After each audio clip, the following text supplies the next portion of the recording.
चलो, हमारा second question है डिफाइन द फॉलोइंग टर्म्स। अब देखो ये क्लास 6 4 5 6 में बेसिक्स ही पढ़ा दिया जाता है, बट ये आया है बुक क्वेश्चन में तो मैं पढ़ा रहा हूँ। मैंने मैंने पहले डिस्कशन मैंने सोचा कि मैं नहीं पढ़ाऊँ, फिर सोचा कि चलो पढ़ा ही देता हूँ आए तो। चलिए ठीक है, मैं बस लिखता चला जाता हूँ, शॉर्ट में लिख दूंगा, आप आगे देख लेना। लाइन सेगमेंट क्या है? द स्ट्रेट पाथ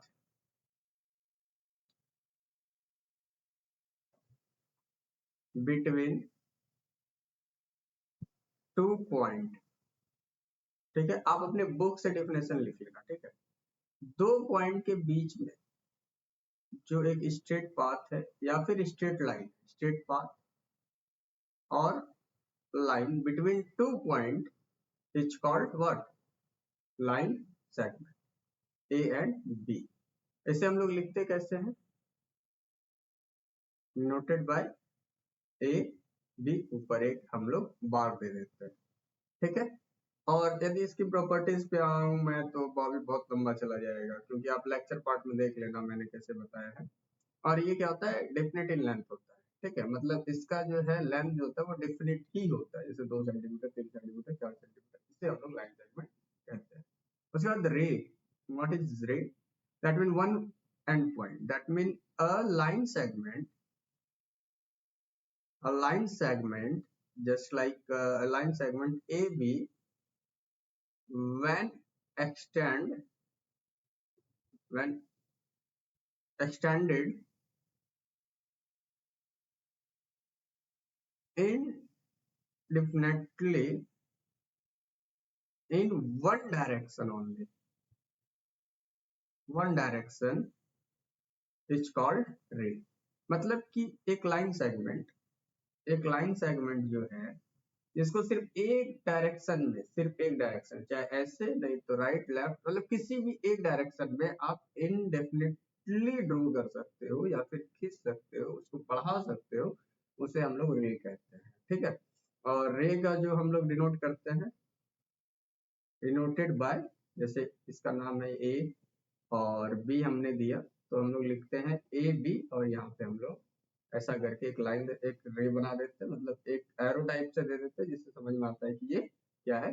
रे। जैसे टॉर्च है तो देखना, टॉर्च का क्या है ना कि हमारी डायग्राम उतनी अच्छी नहीं है, फिर भी एडजस्ट कर लेना। ये जो ब्लाइट जाती है ना, तो ये सिर्फ क्या है, इधर ही जाती है, इसे हम लोग बोलते हैं रे। उसके बाद इंटरसेक्टिंग लाइन। अब इंटरसेक्टिंग लाइन ऐसा कुछ है नहीं, कोई बड़ा नहीं है।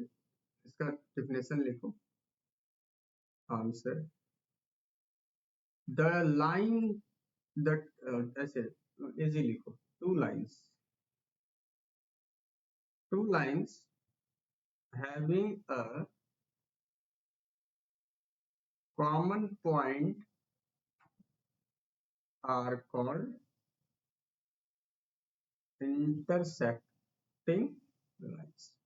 मतलब दो लाइन है, ठीक है, ये दो लाइन है, ये दो लाइन जब एक दूसरे को कट कर रहा है और दोनों का एक ही कॉमन पॉइंट है, ठीक है, एक कॉमन पॉइंट है, इसे हम लोग बोलते हैं इंटरसेक्टिंग पॉइंट। ठीक है, जैसे ये ए बी, ये सी और ये डी, तो ये किस कॉमन पॉइंट पे कट हो रहा है? मान लो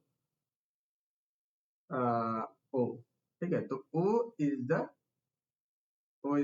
दैट मीन, ओ क्या हो गया आपका? O is the intersecting point, O is the intersecting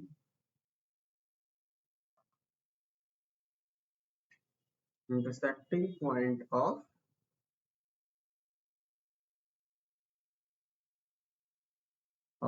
A B and C D. ठीक है, उसके बाद parallel line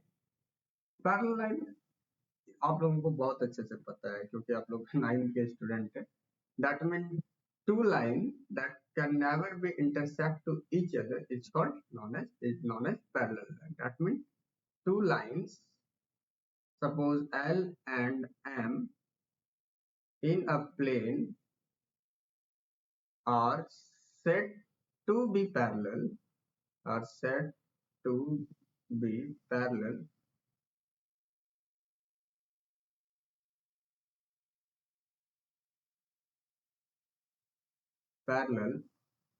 if they have no point in common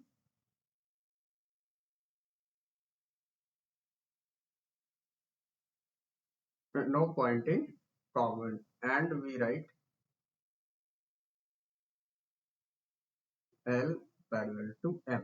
मतलब दो लाइन L एंड M है, मान लो कि L और M दो लाइन है, ठीक है, are said to be parallel if they have no point in common, मतलब दोनों का कोई भी कॉमन पॉइंट नहीं है, मतलब जो भी इंटरसेक्टिंग लाइन नहीं है और the space between these two line always remain same। ठीक है, पैरेलल लाइन का एक यही है कि always remain same। ठीक है, that means distance between two lines always remain same। ठीक है, ये पैरेलल लाइन का प्रॉपर्टीज है, आपको आगे भी पढ़ने को मिलेगा। हाफ लाइन, देखो हाफ लाइन क्या है, ठीक है, यहाँ ध्यान से समझना। एंड हाफ लाइन मतलब मैं लेक्चर में भी बताया था कि हाँ भाई ये आपको आगे आएगा, तो चलो समझो। Let A B and C be any 3 point on given line X. मान लो एक लाइन एक्स मैंने बनाया है यहाँ पे, और यहाँ पे ए बी सी पॉइंट है, ठीक है, ए बी सी, और ये लाइन क्या है, एक्स है, ठीक है। एंड इसके बाद क्या है, X, such that B lies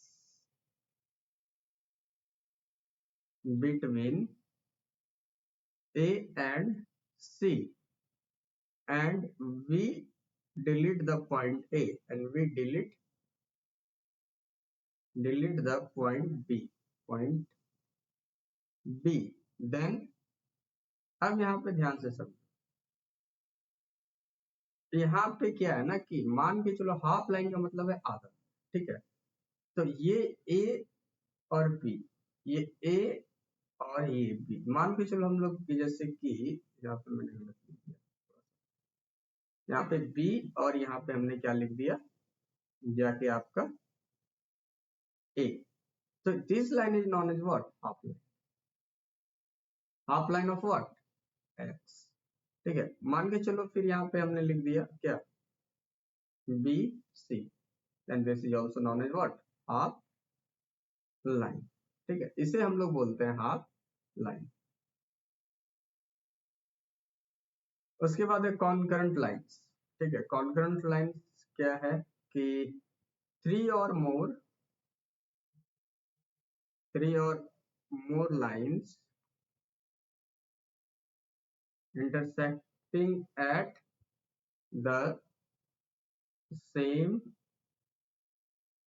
point are said to be concurrent।